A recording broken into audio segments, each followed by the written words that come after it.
Olá, que bom ter você por aqui. Estava com saudades de nossos podcasts do Programa de Inovação em Finanças da Naturim Latam.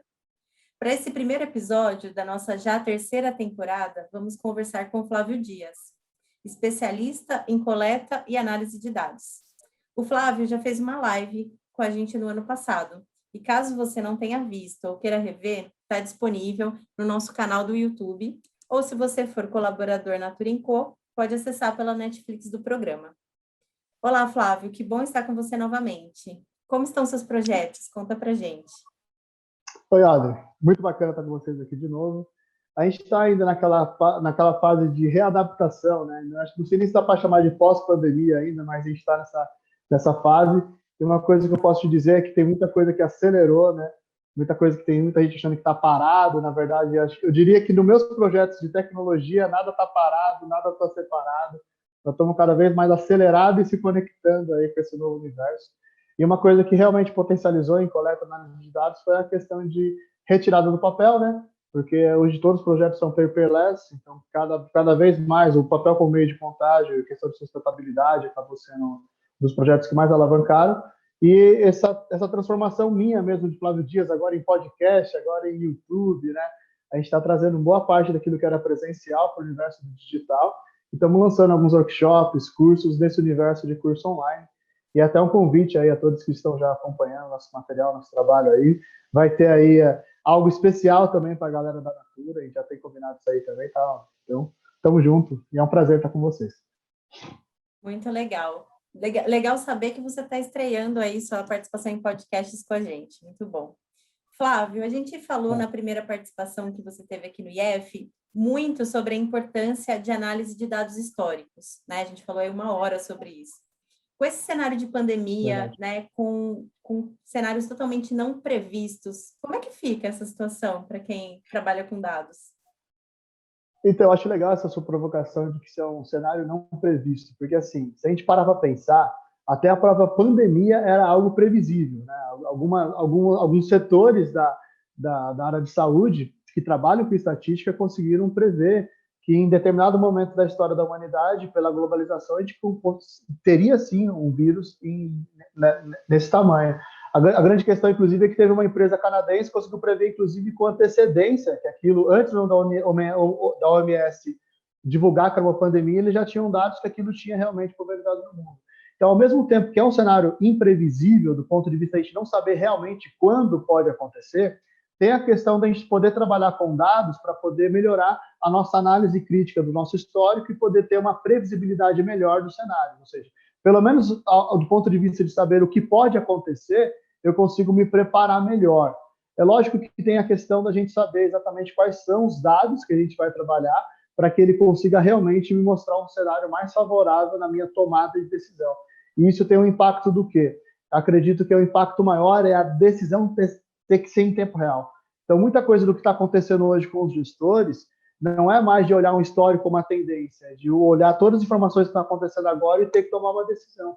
Então, é basicamente o seguinte, eu comparo muito com o universo do Waze, né? A gente está numa viagem, então o mais importante, por exemplo, não é saber se tem gasolina, se está na velocidade da pista, se eu estou na direção certa. É lógico que eu não vou chegar lá se não tiver gasolina e eu vou ter um prejuízo maior se eu não tiver com a velocidade correta.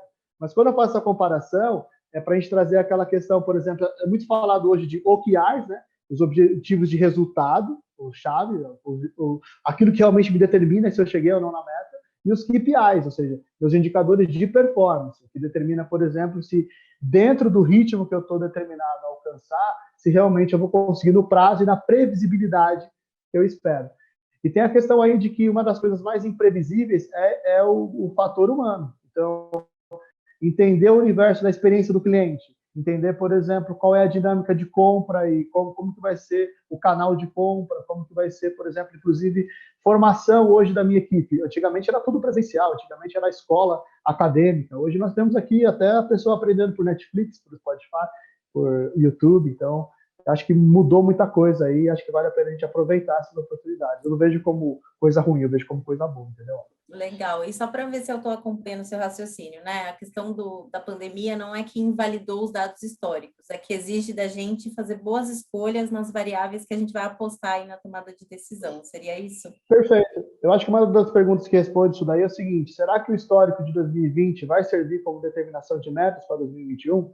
Eu digo que em muitos aspectos, sim. Em muitos aspectos, sim. Em outros aspectos, eu tenho que pensar o quê? Pode ser uma coisa que realmente teve um evento ali que mudou e eu tenho que entender como é que isso daí se comporta dentro do meu cenário. Agora, não tem uma resposta pronta, percebe? Não tem uma fórmula mágica. Eu acho que a gente tem aí que entender bem aonde estamos e para onde queremos ir, quem nós somos. São perguntas aí até do ambiente da filosofia que eu trago aí para os meus projetos. E acho que cada vez mais a gente vai ter isso, né? A gente vai ter essa necessidade de se entender melhor dentro do meu processo, saber qual é o universo externo também do cenário e saber que tem coisas que são incontroláveis. Acho que é legal também não ter essa ansiedade de querer controlar tudo. Por exemplo, uma coisa que é um desafio para a área de finanças e para gestores é que o planejamento estratégico hoje, tem muita gente falando assim, beleza, eu posso fazer um planejamento estratégico, analisar oportunidades, ameaças, ver os pontos fortes e fracos, mas ainda é uma análise de dentro para fora. Quando que eu vou começar a ouvir o que o meu cliente está falando e falar para onde que ele quer me direcionar? Então, acho que tem um pouco desse universo também de cair um pouco do controle total aí e deixar um pouco dessa imprevisibilidade de conduzir a gente também. Eu sou um cara muito fixo, eu tenho uma certa dificuldade com a questão da impermanência. E até por isso que eu vou para o universo do dados para ficar uma coisa mais objetiva. Mas eu percebo que muita fixação nisso daí, e talvez é uma coisa que o pessoal de finanças acaba tendo muito, né, que é uma coisa muito objetiva, muito do número. Então, acho que assim, é importante ter aquilo como guia, mas não aquilo como uma coisa que me aprisiona e me basear apenas na minha experiência, talvez não seja o caminho, talvez um pouco da intuição, talvez um pouco de ouvir a equipe. Eu estava comentando contigo aqui nos bastidores ontem, né, como é importante ter uma pessoa de pouca idade e uma pessoa com uma experiência maior, vamos colocar assim, exatamente para que as experiências que estão ali hoje, todas elas são válidas. A experiência do homem, da mulher, a experiência do pobre, do rico, a experiência, sabe? E é dentro disso daí que os projetos estão sendo construídos hoje. Então, acho importante a gente dar uma abertura maior para isso. Legal você trazer esse ponto, até a gente teve com a Kate falando sobre diversidade cognitiva nessa última semana de lives que a gente promoveu, e fala exatamente sobre isso, né? Como a diversidade de pensamento, de construção de raciocínio colabora para resultados cada vez melhores. Mas eu queria te trazer, a gente conversou bastante, aliás, também, né? Sobre a sua carreira ter sempre sido muito voltada à indústria, e você está aí experienciando a aplicação dessa análise de dados para tantas outras áreas, né? E pensando aqui no nosso público financeiro, o que você tem aprendido e o que você pode compartilhar aí com eles em relação a essa conexão, né? De indústria e finanças. Conta um pouco para a gente. Eu acho que o grande desafio, né, dentro do universo da coleta de dados é transformar os projetos, a dinâmica dos processos numa cultura data-driven, ou seja, eu tomo decisões através de dados. E aí o que acontece? Até eu tenho que rever a forma como eu coleto, quais informações realmente são relevantes. E quando se trata da área financeira especificamente, eu acho que um grande diferencial, eu que venho do universo da indústria, né, eu peguei essa questão da seguinte maneira: tem uma coisa que é universal, seja para comércio, serviço, indústria, para negócios, que é assim, tem que dar lucro no final das contas. Então, eu acho que esse é o grande desafio da área financeira, que é uma área que realmente não pode errar, porque se ela errar, todas as outras... Não adianta ter uma belíssima área de vendas, um belíssimo produto, um marketing diferenciado, e no final o fluxo de caixa da minha empresa não está atingindo o resultado. E tem uma questão de assumir riscos. Eu acho que a área de finanças ela acaba tendo a necessidade, né, de assumir mais riscos na hora que vai fazer um empreendimento novo, um investimento. Ela está dentro desse universo que você falou aí da imprevisibilidade, ao mesmo tempo baseado em algum histórico. Então, eu vejo que esse desafio, que é inerente àquilo que eu estava falando anteriormente, ele passa pela questão da elevação da maturidade da análise. É uma coisa que a gente até comentou na última live, né? Sair um pouco de pensar apenas o que aconteceu e se prender nisso e começar a entender como acontece e por que acontece. Porque eu sabendo, evoluindo da análise descritiva para a análise diagnóstica, né, eu estou trazendo para termos mais técnicos, eu consigo chegar na análise preditiva. Ou seja, eu consigo prever o futuro conhecendo o meu presente e o meu passado, mesmo sabendo que ele não vai ser igual de forma nenhuma àquilo que eu estou vivenciando coisa, aquilo que eu vivenciei antes. Mas eu entendendo como acontece, por que acontece, o que gera lucro para a minha empresa, o que meu cliente gosta, como que a minha equipe trabalha melhor e entrega mais resultado. Eu acho que são determinantes aí para qualquer universo, e é isso que eu estou conseguindo até linkar, não só para a indústria, para a manufatura, sempre foi muito de chão de fábrica mesmo, né? Coisa de processos relacionados a equipamentos fabris.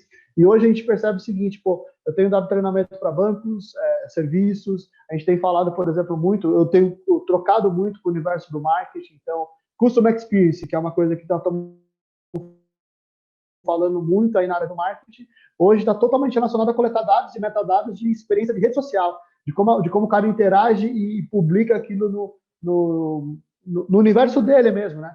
E é interessante que antigamente só tinha um canal, eu só conseguiria vender por um único universo, ou seja, o meu vídeo hoje ele pode atingir a pessoa pelo Netflix, pelo YouTube, pelo outros canais de plataforma, eu estou no Udemy, eu estou, sabe? Então, é uma coisa que virou mesmo multicanal.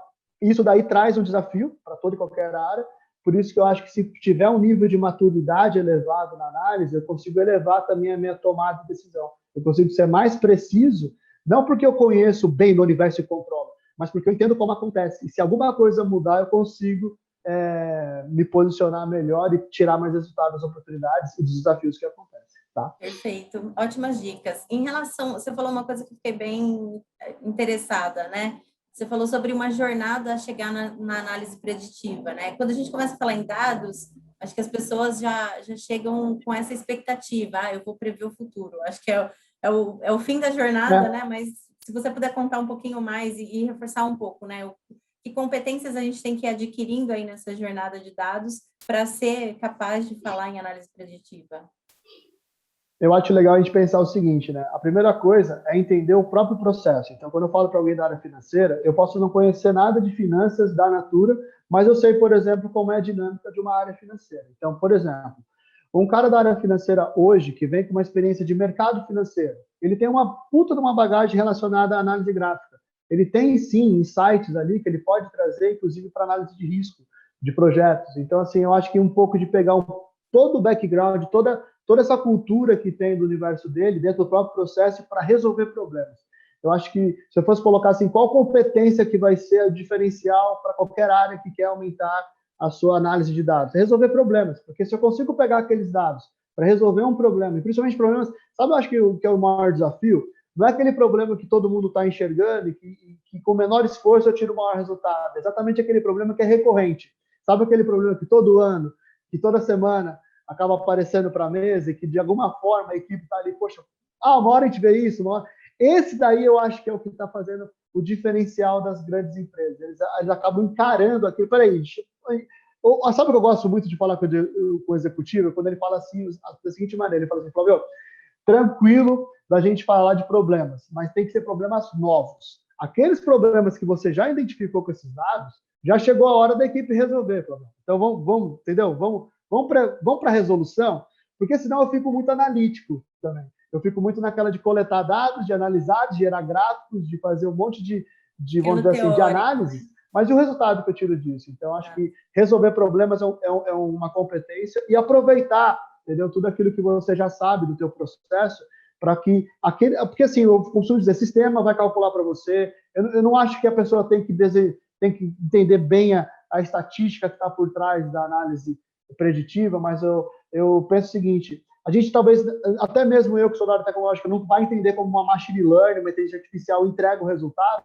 mas eu tenho que saber como aquilo eu aplico no meu cenário. Porque o que vai acontecer daqui para frente é que vai aparecer muitas soluções tecnológicas que vai encurtar muita jornada aí dessa maturidade. Porém, o que não vai mudar é como as pessoas resolvem os problemas. E aí eu acho que é uma competência que não tem tecnologia, não vai ter inteligência artificial, machine learning, banco de dados com processadores, não sei das quantas aí. E isso daí é só ferramenta, né? Isso que eu costumo dizer. Acho que o diferencial é esse. Perfeito, Flávio. Muito obrigada pelos insights, pelas dicas. Esperamos aí ansiosos as novidades sobre seus cursos. Queremos lançar aqui pelo programa também. Que legal. E para quem está nos vendo ou nos ouvindo aqui, deixa o convite, né? Se inscreva em nossos canais para não perder as novidades. Afinal, essa temporada só está começando. Obrigada, até mais. Tchau, tchau.